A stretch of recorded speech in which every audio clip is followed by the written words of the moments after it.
माता सीता का जन्म और उनके पूर्व जन्मों के बारे में हिंदू धर्म ग्रंथों में विस्तार से वर्णन मिलता है, विशेष रूप से रामायण और पुराणों में। माता सीता को हम भगवान श्री राम की पत्नी के रूप में जानते हैं, लेकिन उनके जन्म और पूर्व जन्मों की कथा भी बहुत ही रोचक और गूढ़ है। माता सीता के पूर्व जन्म के बारे में विभिन्न कथाएं प्रचलित हैं, और इनमें से कुछ प्रमुख कथाएं उनके दिव्य और शक्तिशाली रूप को दर्शाती हैं। ये कहना भी ठीक होगा कि माता सीता के जन्म और पूर्व जीवन का संबंध एक अत्यंत ऊंची और दिव्य परंपरा से है, जो उन्हें एक अमर देवी और आदर्श महिला के रूप में स्थापित करता है।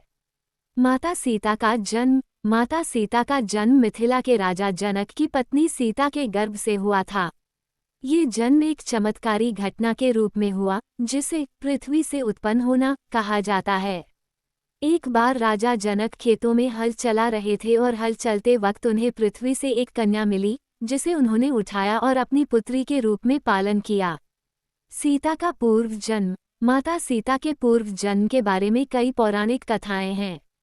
उनमें से एक प्रमुख कथा यह है कि माता सीता देवी लक्ष्मी के अवतार के रूप में जन्मी थीं। देवी लक्ष्मी को भगवान विष्णु की पत्नी के रूप में पूजा जाता है, और उनका साक्षात रूप सीता के रूप में प्रकट हुआ। ये भी कहा जाता है कि देवी लक्ष्मी और भगवान विष्णु ने पहले भी कई बार धरती पर अवतार लिया है, और हर बार वे अलग अलग रूपों में प्रकट हुए हैं। एक प्रमुख कथा के अनुसार माता सीता का पूर्व जन्म त्रेतायुग में था, जब वे देवी भवानी महाकाली के रूप में थीं। इस अवतार में वे अपनी शक्ति और सौंदर्य के कारण प्रसिद्ध थीं। उनके अस्तित्व का उद्देश्य धर्म की रक्षा करना और संसार में शांति स्थापित करना था।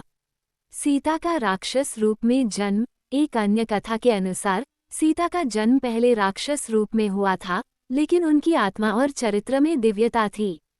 इस रूप में उनका जन्म राक्षसों के वंश में हुआ था, लेकिन एक दिव्य आत्मा के रूप में उनकी महिमा को दर्शाता है कि वो हमेशा उच्चतर और सच्चे मार्ग पर चलती थीं। रामायण में सीता का स्थान। रामायण में सीता का बहुत महत्वपूर्ण स्थान है। उनका जन्म, उनका विवाह, उनका वनवास और उनका पुनः प्रभु श्रीराम के पास लौटना सभी घटनाएं धर्म, सत्य और आदर्श का प्रतीक हैं। सीता का चरित्र दर्शाता है कि वह एक आदर्श पत्नी, आदर्श महिला और एक आदर्श देवी थीं। उनका जीवन और उनके निर्णय हर व्यक्ति के लिए मार्गदर्शन प्रदान करते हैं।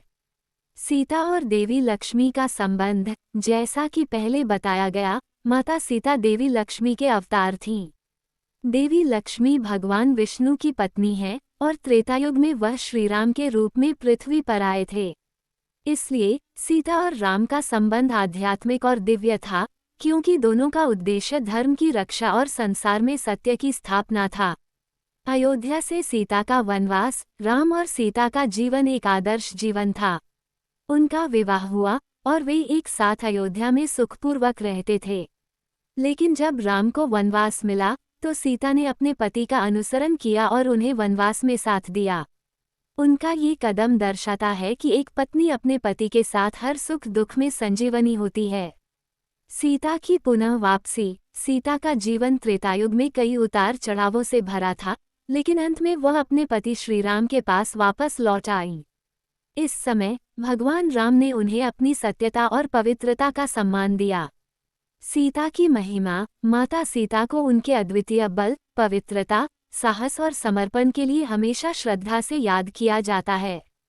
उनका जीवन सत्य, धर्म और आदर्श का प्रतीक है, और उनकी कथा मानवता के लिए एक अमूल्य धरोहर है। निष्कर्ष। माता सीता के पूर्व जन्म और उनके जीवन की कथा बहुत ही गूढ़ और दिव्य है। उनका जन्म, जीवन और उनके कार्य हमेशा इंसानियत के सर्वोत्तम उदाहरण रहे हैं। उनके चरित्र और कार्यों को जानने से हमें जीवन में धैर्य, साहस और सत्य के मार्ग पर चलने की प्रेरणा मिलती है। उनका जीवन हमें ये सिखाता है कि अपने कर्तव्यों को पूरी निष्ठा और समर्पण के साथ निभाना चाहिए, चाहे परिस्थितियां कैसी भी हों। दोस्तों, अगर आप चैनल में नए हो तो चैनल को सब्सक्राइब करें और बेल आइकॉन को प्रेस करें।